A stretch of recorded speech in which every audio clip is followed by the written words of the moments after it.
Bueno, muy bien, mi querido amigo Jaime, nuevamente aquí ¿Qué tal, conversando, José Miguel? Qué gusto conversando de todo un poco como los locos, decía mi mamá. sí, como los locos felices, mientras lo pasemos bien y ojalá Correcto. esto pueda servirle a otra gente también, sería bonito. Bueno, en mis pequeños focus familiares, grupales de amistad, la cosa parece que anda, porque me hacen preguntas, ya te contaré, bueno, a propósito de esa pregunta que uno de ellos me hizo, es que vamos hoy día a tocar el tema del eneagrama, porque me dice, bueno, pero ustedes hablan del eneagrama, pero para ustedes será familiar, pero para mí no, decía uno. Ya, Entonces, sería bueno que me contaran un poquito, me interesa, me interesa. Bueno, yo le decía, también puedes buscar en Google y cosas, pero le voy a pedir a Jaime que nos introduzca más en ese tema, porque siempre lo estás tocando y además haces como también cruces de cosas, ¿no? claro, Con el eneagrama y con el eneagrama eco, que es de tu autoría, que es una versión del eneagrama, ¿no? O un exactamente. aporte. Bueno, antes de entrarle a eso, a mí me gusta hacer referencia a libros que también pillo en mi propia pequeña biblioteca. Y tú el otro día alabaste mucho a Byung-Chul Han, Sí, Byung-Chul Han, sí. el filósofo surcoreano que Surcoreano nació el año, que vive en Berlín. sí, nació el año 59, fíjate, Sí, incluso más joven que yo. es un lolito. Sí, y entonces, bueno, él escribió, nosotros hablamos el otro día de la codicia y la codicia y la ambición. ¿Te acuerdas que hablamos de eso? Sí, La ambición y la codicia, era como la deformación, la codicia era como la deformación de la ambición.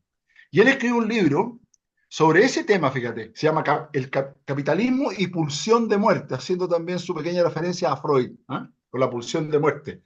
Entonces, yo lo quería recomendar, no es un libro largo, 200 páginas, 150 páginas, que se lee muy bien y que son varios artículos de él. Entonces, ahí se toca ese tema en bastante profundidad para lo breve que es el libro, porque el Byung-Chul Han además comprime muchas ideas en frases cortas y eso hace que sea más fácil de digerir. sí, sí.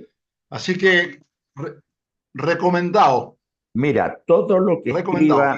todo lo que escribe Byung-Chul Han es interesante. Está entre creo yo, los referentes, porque logra vincular la filosofía con la vida real, ¿ya? Cosa que no es Correcto, fácil, porque cuando empiezas a meterte en el mundo de lo conceptual, te separas de lo anecdótico, necesariamente. claro, Y al claro, separarte de lo anecdótico, pierdes vínculo con la gente. Pues totalmente. Claro, no, la gente se alimenta fundamentalmente de anécdotas, no de conceptos, exacto, ¿ya? exacto. Yo me recuerdo que los mejores profes que tuve son los que daban ejemplos anecdóticos de la materia. Claro, En la historia, por ejemplo, o en la filosofía, o en la biología, llevaban la materia a un ejemplo y esa anécdota se transformaba en lo que uno recordaba de la clase. exacto. Mira, si en Muy bueno, definitiva todos los seres humanos necesitamos que nos cuenten un cuento, un claro, relato. una Por historia, eso claro. la Biblia es tan exitosa, porque Así, po, cuenta una historia completa con personajes protagonistas, antagonistas, etcétera, etcétera. Tiene toda la claro, estructura narrativa de una gran novela, ¿ya? claro, Con testimoniales entre medio, con documentación histórica, claro. las tiene todas, es impecable. Bueno, Entonces, el propio Cristo, que no escribió nada, ajá, solamente habló, se basaba en parábolas. parábolas, que son historias, Exacto. el Corán también, etcétera. Todas las grandes cosmovisiones tienen un relato. Y lo Claro. interesante es que el ser humano tiene un relato de sí mismo. ¿M? Lo que El nosotros cuento que nos contamos. exacto, me iba a referir a eso, lo Sí, que nos creemos ser, ¿no? Y ese autorrelato eh, es el que yo toco en el libro este que tú mencionas, el cuento que nos contamos, que sí, está en Amazon, y sí. que dice cuán tergiversado está ese autorrelato y al estar tergiversado nos ha llevado por un camino, por un desvío del camino. ¿Mm? Claro. Ahí se analiza lo del relato. Pero es muy importante esto de lo que tú mencionas, de la necesidad de un relato permanente de nuestras vidas, de nuestra sociedad, de nuestra cultura. ¿Ah? Sí. Por eso los niños dicen, papá, cuéntame un cuento, ¿no es cierto? Claro, ¿Ya? claro, exacto. Claro. Yo tengo una nieta que tiene cuando era más chiquitita, ahora tiene como 9 años, pero cuando era más chiquita, antes que eso el mío te decía ya, cuéntame un cuento cortito, pero yo elijo los personajes. Y Perfecto, siempre eran animales, te decía un conejo y un caballo. Y tú tenías que inventar, o sea, era una provocación a la claro, creatividad, menos claro. mal que era cortito. Pero, bueno, pero esto de la elección de personajes es lo que hacemos todos los escritores. Elegimos Claro, unos personajes, los ponemos en un contexto claro. y los tiramos a los leones. Claro, yo creo que ella no quería cuentos abstractos y cosas así, quería cosas reales, a animales Claro, claro. que ella puede ver. Entonces le ponía, lo concretaba el personaje. Oye, yo Bueno, quería hacerte alusión a algo dime. del libro de Byung-Chul Han, un cortito, para la gente para que se entusiasme. Dice lo siguiente, dice, lo que hoy llamamos crecimiento es en realidad la consecuencia de un aumento excesivo de carcinomas que destruyen el organismo social. Estos tumores metastatizan, hacen metástasis sin cesar y se multiplican con una vitalidad inexplicable y mortal. En cierto momento, este crecimiento ya no es productivo, sino destructivo. ¡Wow! Sí, mira, estoy totalmente de acuerdo, obviamente, pero a mí lo que me gusta es cómo diferentes personas están llegando a ese mismo pensamiento. Yo me Uh-huh. incluyo entre ellos, pero también hay otro personaje que se llama McNish, que es un chileno que incluso se presentó de candidato a la presidencia y Ah, obviamente Manfred, Manfred, no, no salió. Manfred Manef, que en Exacto. paz descanse, en paz Bueno, descanse.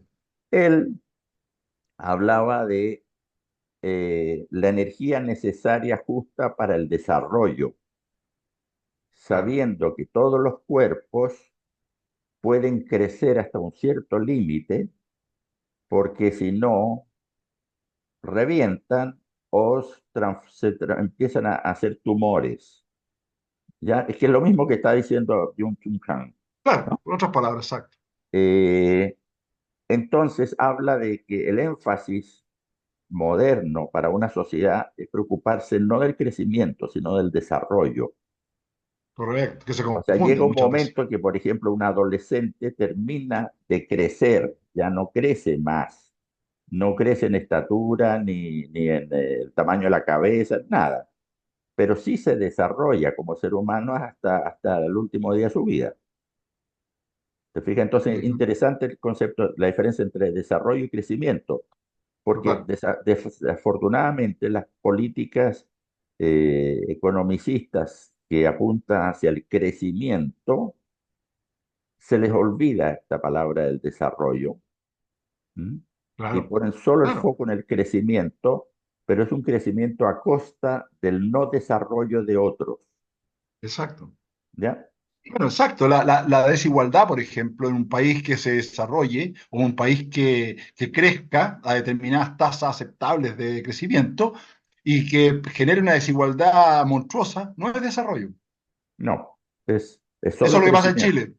Es lo que Claro. pasa en Chile.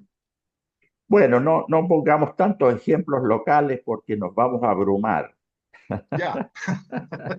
Oye, nosotros en la sesión pasada, tú tocaste el tema de los alimentos tóxicos Sí, de la experiencia humana. Los tres. tres alimentos tóxicos, sí, y que generaban incluso una especie de adicción. Yo escribí algo, los tres alimentos eran la comparación, el compararse, el criticar y el suponer. Eran los tres alimentos tóxicos, ¿ah? Sí. A los cuales nos hacíamos adictos. Yo escribí algo que me gustaría que o estuvieras de acuerdo o no, como corresponde generalmente, o lo aclares o lo complementes con tu O te, o, propia visión. o te ¿Mm? aplaudo también. Cabe esa Ah, posibilidad, también. ¿cierto? No, eso quedaría grabado para siempre y lo pondría en un marco. Ya, Si Jaime no encuentra un pero, ya parece que soy famoso con esto de los peros yo. no, está bien, porque ahí vas poniendo la cuña, po. Mira, dice así, la adicción emocional, la adicción emocional genera una dependencia neuronal que se alimenta de nuestra predisposición psicológica a determinados estados de ánimo, como drogas autoimpuestas en nuestra propia psiquis. La adicción emocional genera una dependencia neuronal que se alimenta de nuestra predisposición psicológica a determinados estados de ánimo o emociones, como drogas autoimpuestas en nuestra psiquis. La adicción a la queja, al victimismo, a ser visto, a la crítica, a la suposición, al pesimismo, qué sé yo. Dale nomás. Ya, qué te pasó al escribir eso? Nada, me pasó que me dije yo, a ver, ¿a qué soy adicto yo, po? Ah, ya. Esa es la gran pregunta, ¿no es Así que me cierto? tuviste, me tuviste, me tuviste en las cuerdas una semana. Claro, claro, sí. Para eso tiene que servir, porque solo para saber clasificaciones ya hay demasiada gente que hace eso, ¿no? Lo importante es ver en qué momentos uno empieza a ser adicto o ya lleva tiempo como adicto a Claro, ciertas cosas y otras veces otras personas te lo dicen y uno lo claro, claro, niega no, e incluso manipula con eso, ¿ya? claro, Entonces es claro. súper importante, así que yo encuentro que hiciste un, un resumen impecable de una sesión que duró 45 minutos. ¡Bien! Me voy a poner una estrellita. No, no le ponga color, maestro. Si usted, por algo estamos conversando, por algo. No, si yo me la Eh, paso muy bien. ¿Ah? No, oye, me la paso bien conversando cada viernes contigo y después sigo leyendo, buscando, corroborando, No, sí, reviendo el programa. no, sí, he notado que eres súper aplicado.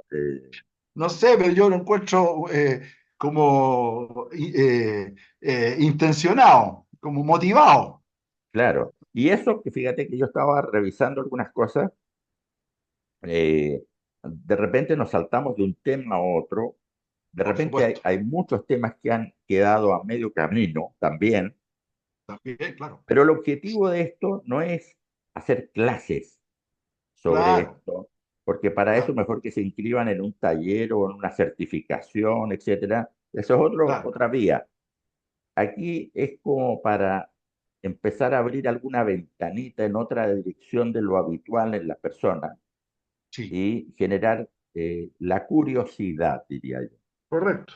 Es Sí, sí, sí. lo- Yo además lo veo, Jaime, como una conversación entre un Lego y un hombre que lleva ya más de 10 años pensando, leyendo, escribiendo, que lleváis como una ventaja en el sentido de lo metódico, de metodologizar todos estos pensamientos. sí, Yo soy un Lego que no escribo nada, que escribo cosas que se me ocurre que son importantes y las voy guardando en mi cuaderno verde, que lo tengo con todas las conversaciones nuestras. Ya te lo mostraré cuando nos veamos presencialmente. Y ahí voy a resumiendo todo para después repasar y refrescar la memoria, pero lo veo como una conversación entre un Lego que puede preguntar una cabeza de pescado de repente, o algo que tenga cierta profundidad, pero que además lleve un poquito de sentido casi en la ignorancia, desde la ignorancia, preguntar cosas o tocar temas que tienen que ver con la propia vida. Por eso que a mí me claro, parece que la pero conversación cuando va para otro lado me da lo mismo a mí. claro, si fueras católico, yo te diría que estás cometiendo un exceso de humildad. Ah, fui ¿Ah? católico, así que a lo mejor Estás cometiendo un cometí, exceso de humildad. Eh, sí es cierto que mi obsesión es la metodología. ¿M? totalmente, claro, Y, ordenar las cosas. y de hecho, cuando tuve hijos, Eh, Mi obsesión era que adquirieran dos atributos, aparte del cariño y la protección natural, ¿no? Era y que tuvieran confianza en sí mismos, que no tuvieran miedo a ser diferentes también. Era Mm. algo que yo insistía mucho. No hay que tener miedo a ser diferente a los demás, porque en definitiva, la única alternativa que uno tiene es ser diferente. No hay otra. Finalmente uno Ah, termina siendo diferente, así que ¿para qué le quitamos el bulto a algo que naturalmente es así? ¿Mm? claro. Pero bueno, las dos cosas que yo insistía en términos educacionales y que luego lo trasladé al modelo educacional Carpe Diem, que no sé si te lo he compartido, creo que no, Creo que no, no. no me Eh, suena. Ese modelo educacional está basado en generar la capacidad de conceptualizar y de metodología. Ujú, Esas dos palabras son clave. Entonces, conceptualizar, ¿qué significa? Que la persona se va siendo capaz de ir más allá de la anécdota de la vida ujú, o un episodio y traducirlo en un concepto que sea más globalizador. ujú, Por ejemplo, tú a una persona le hablas del machismo y la persona en su cabeza tiene una serie de información al respecto, casos, ejemplos, y entiende que es un fenómeno social, ¿no es cierto? mm, Bueno, pero ese eres tú, porque yo como te sí, conozco sé que te digo machismo y tú vas a subentender un montón de cosas que yo no he dicho, pero que tú ya claro. las tienes adentro, ¿ya? Ujú, En cambio, yo le hablo a una persona con muy bajo nivel cultural, ¿ah? Y le digo machismo y la persona entiende la palabra. Entonces dice, yo tengo un primo, el Rogelio, que es muy machista, ¿ya? claro. Entonces te cuenta toda una historia de Rogelio que le pega a la mujer, que se crea un rey en la casa, etcétera, etcétera. Entonces uno le dice, sí, pero yo le estaba hablando del machismo y uno hace así con la mano, ¿no? El Claro. machismo. Y entonces él dice, bueno, pero el primo de él es mucho más machista todavía. No lo logras sacar de una anécdota tras otra, que en Ah, definitiva es lo que nosotros vemos en las reuniones sociales cuando están los grupos de hombres y mujeres contándose historias. sí, Consiste en esto que estoy diciendo.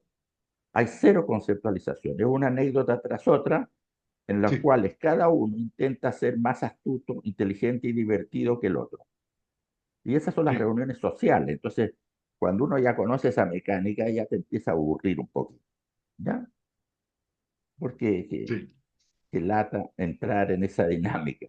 ¿Mm? Yo a veces sí. las ironizo y cuento una historia lo más aburrida posible que tiene un final falso, como para decir, ¿saben qué más? Hasta aquí nomás lleguemos. Sigamos tomando pisco sour, pero no, por favor, no más de esto. Ya, bueno, y la otra palabra es metodología, Claro. que es saber hacerse preguntas. Por Ujú, eso esto que estamos haciendo se llama el camino de las preguntas. sí, claro, En claro. definitiva, es lo que diferencia al ser humano de otras especies, la capacidad de hacerse Totalmente, preguntas. Y totalmente. creo que ya lo hemos hablado en otra sesión, ya ni me acuerdo. Eh, eh, con la existencia de Google, TikTok, inteligencia artificial, Alexa, Siri, etcétera, etcétera, estamos viviendo en un mundo donde todas las respuestas están prefabricadas, ¿ya? Y al estar Claro, prefabricadas, se va perdiendo la necesidad de hacer preguntas. claro. Y al no preguntarse, estamos haciendo precisamente mm, lo contrario de lo que nos llevó a la cúspide evolutiva que el ser humano está. Es decir, técnicamente estamos desde esta perspectiva en una involución. Claro, Así de grave, ¿eh? Así de grave. claro, claro. ¿Mm? De hecho, la innovación, cualquier innovación parte por poner en duda lo que hay. Claro, ¿Qué pero pasaría si? la, la Y hacerse innova- preguntas.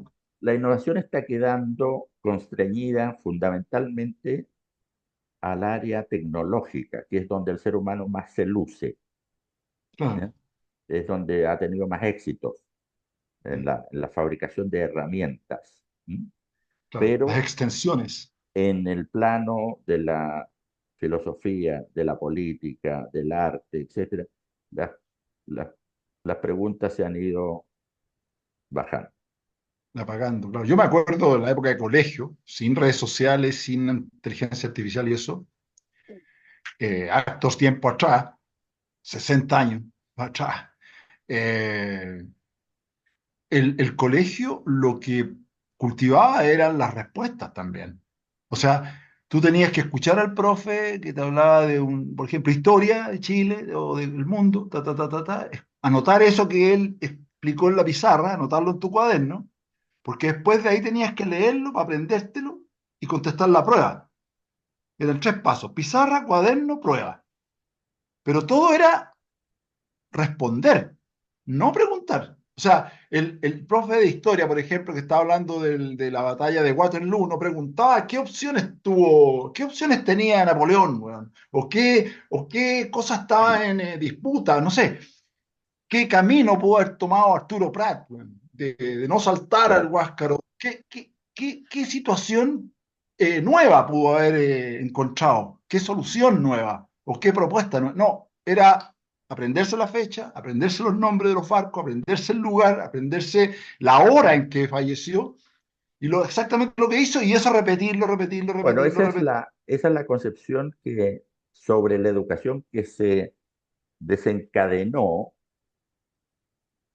con mayor fuerza y a nivel masivo con la revolución industrial, que consistió en, en transmitir conocimientos que fueran funcionales a un modelo productivo en serie, Claro, la repetición de un acto. colectivo, donde se necesitaba obreros capacitados, no analfabetos, sino que capacitados para manejar las máquinas y que desde el punto de vista conductual fueran obedientes a la jerarquía y al mandato del capataz, tal como el alumno es obediente con el profesor.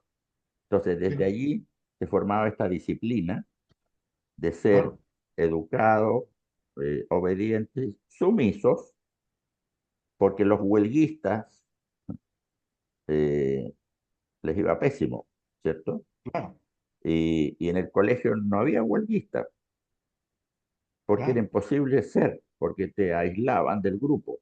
Entonces era un castigo, desde ya era un castigo. En Claro. fin, bueno, esa transmisión de conocimiento siempre en las élites ha estado. ¿M? Por ejemplo, anterior a la Revolución Francesa, eran las élites que transmitían las artes, los viajes también, era una cosa muy importante, ¿ah? Mm. Que habían ido a América o que habían ido a la India, etcétera, etcétera. Entonces había una transmisión de la cultura en donde las reuniones sociales, los hombres hablaban de política y de economía, fundamentalmente. Y en épocas de guerra, bueno, de esos temas. Y las Sí, mujeres tocaban el piano, algunas eran pintoras, eh, y nada más. Eso era todo. claro, claro. Esas eran las tertulias de la época. Hay otro paralelismo, Jaime, entre esto de las respuestas versus las preguntas, ¿no es cierto? Ser criado para responder en vez de ser criado para preguntar, ¿cierto? Claro, Hay un paralelismo que tiene que ver con lo militar, el orden, el orden, el orden marcial, el orden rígido. Aquí al regimiento usted viene a obedecer. dar órdenes y obedecer. Dar órdenes de arriba abajo, porque de abajo para arriba no se dan órdenes, se obedece. Usted viene a obedecer. No se ponen en duda, no se hacen preguntas aquí. Claro. Mira, Viene a obedecer. Y es espérame, es bastante porque similar eso a la yo lo iglesia. viví. Bueno, exactamente. A eso iba. Yo en mi Te juventud adiviné, ¿viste? pasé, tú adivinaste, Te adiviné porque porque yo también lo viví. al final es lo mismo, al final es lo mismo. Un orden rígido en el que tiene un orden rígido que está basado en puras respuestas, todas las respuestas están ahí, todas las preguntas tienen una respuesta ahí. Y la última es porque Dios lo quiso así, punto. Porque Mm. Dios lo quiso así. O es cuestión de fe. Esa es la respuesta. Ah, no, eso es cuestión de fe. Claro, fíjate, Entonces, te agrego una cosita interesante eh, vinculándolo con Byung-Chul Han, que hablamos un momento. sí, Eh, Cuando uno se revelaba eso que tú describes, uno sentía culpa. ¿Mm?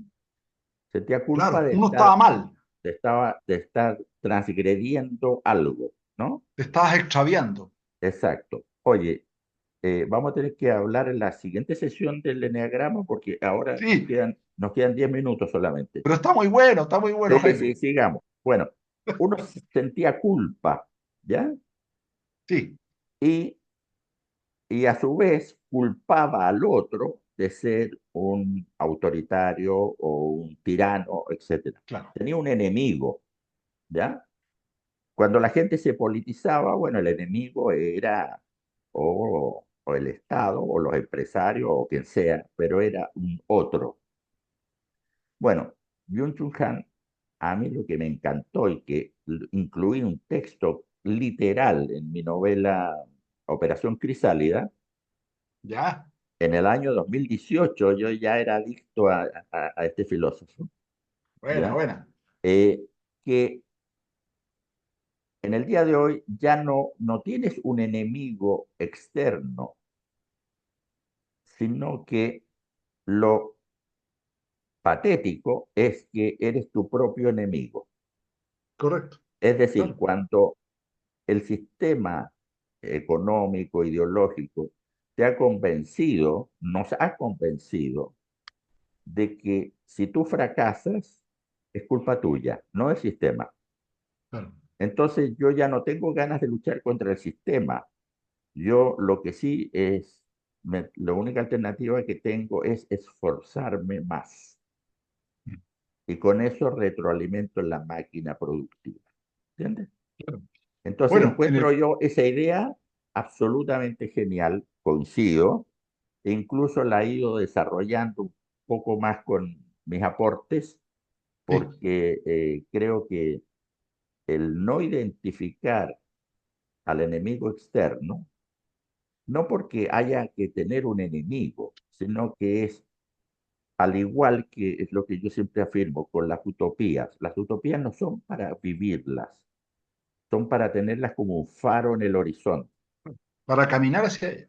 y sirven para tenerla como un referente hacia dónde ir y al Claro. mismo tiempo tiene una doble función, que también lo puse en la novela, una doble función, que es la de indicarte cuán lejos estás de ese ideal. Ujú, O sea, es un GPS para claro. mostrarte con crudeza lo primitivo que estás viviendo en relación a eso y por lo tanto ponle un poquito más de empeño, ¿no es cierto? Claro. Bueno, en el caso de mi experiencia mística, llamémosla así, religiosa de mi juventud, esta institución a la que yo llegué, muy cabro, 19 años por ahí, después del colegio, eh, la definición de esta institución, ellos te decían, somos familia y milicia. O sea, una mezcla de te vamos a querer, pero te vamos a sacar, o sea, es como En qué grupo te metiste tú? en el peor, siempre, ¿Cuál? siempre, siempre en el peor, en el Pero más integrista. no te sabías esas manchas oscuras en tu vida. ¿Cuál fue? No, sí, estuve fuerte, estuve fuerte. ¿Pero Pero qué? ese era el concepto, Pero familia estuviste y... con el Opus Dei, ¿estuviste? Sí, señor, claro. Estuve ligado Oh, ahí. o sea, Sí, eres un resucitado, veo. sí. Esto sí que fue cierto. Claro, claro. Oye, hoy día yo denuncié hace unos años atrás a los sedolicios, Sodalicios, de sodalicios, Perú, de que Perú. son creados en Perú, pero bendecidos por el Vaticano, Ah, ¿ya? por supuesto. Y es un grupo de élite Sí, que se señor. dedica a hacer una especie de ejército de niños bien y Ejército de nuevo. recabar mucho dinero de esas familias para la Sí, sí. causa. Es un Sí. grupo bien peligroso que intentó comprarse una de las universidades de Chile hace unos años atrás y Sí. no le La resultó. Gabriela Mistral. Sí, La Gabriela Mistral. Sí, sí. exactamente. Conocí ese Bueno, caso más o menos de cerca. Bueno, claro, pero para graficarte el tema de la milicia, lo militar, aquí se viene a obedecer el mismo concepto. Aquí usted viene a obedecer, porque todo lo que usted va a oír, que le digan que haga, viene de Dios. Por lo claro. tanto, Bueno, usted no lo va a poner en duda, usted, pues, pelafustán. por eso es que es la más clara ejemplificación de lo que fue la Edad Media, la edad Claro, oscura de la humanidad, sí, ¿m? totalmente. Donde había Claro, un régimen vertical, Dios, el rey sí. y los obispos. Y un índex, lo que no se debe leer. Claro, claro, Claro. todo lo Claro, tú prohibido que tenías que era, preguntar, si querías leer algo, tenías que preguntar. claro, ¿Puedo leer esto de Jaime Larraín Ayuso? ¿Puedo leer? No, por supuesto que no. no, a mí me habrían quemado en alguna plaza pública seguro, seguro. Claro, y había otro dato en ese mismo grupo que tiene que ver con esto del instalar en ti a un explotador, una especie de personaje que te hace producir y que tenía que ver con la santidad. Ajá, Ser santo era una pega individual, exclusiva tuya, dependía de ti, absolutamente, hacer todos los esfuerzos necesarios para caerle en gracia a Dios, para que pudieras ser santo. claro. Y mira, si tú te das cuenta, y esto nos va a dar pie para otra sesión dedicada a las creencias, que a mí me interesa mucho ese tema personalmente, eh, Sí. que es el tema de las virtudes. Ujú. Las virtudes fueron, las virtudes son valores que mucha gente supone que son intrínsecas al ser humano y pues no, no son, no son parte de la naturaleza humana, que es distinto, sino que son eh, valores que nosotros creemos que nos conducirían a una vida más, comillas, espiritual. Ya ahí ya llevamos varios equívocos en esa misma frase, Mm. porque ¿qué es lo espiritual? ¿No es cierto? Es concebir que el espíritu es más que el cuerpo, por lo tanto, las virtudes son aquellas que me acercan al espíritu y me alejan del cuerpo. Mm. Lo que me aleja del cuerpo, entonces, es la gula, el sexo, la vanidad, etcétera, etcétera. La pereza, ¿no? Y ahí nos vamos encontrando que son las virtudes, entonces, están diseñadas en función de una creencia madre, que es la creencia platónica sobre Claro, el espíritu y el cuerpo. ¿Te das cuenta la influencia que tiene una creencia? claro. A ver, las esquirlas que tiene esa explosión, ¿no es cierto? Por los La cárcel siglos, del alma. claro. Y dura por siglos esta creencia. Claro. Hasta el día de hoy hay mucha gente que piensa que para vencer al pecado hay que cultivar las virtudes, ¿ya? Es como la gente que hace gimnasia, ¿no es cierto?